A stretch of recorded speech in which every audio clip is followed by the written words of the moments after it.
બાજુમાં હાથ. અદબ.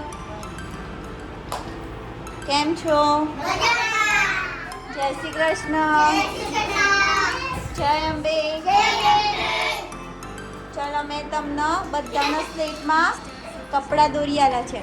આપણે કપડાં વિશે ભણીએ છીએ ને અત્યારે.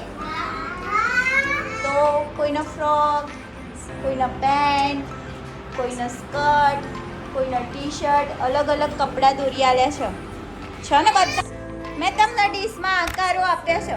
એ આકારો એ કપડાં ઉપર ગોઠવવાના છે. બરોબર છે? સરસ લાઈનમાં ગોઠવજો. શું કીધું? લાઈનમાં. ચલો સ્ટાર્ટ.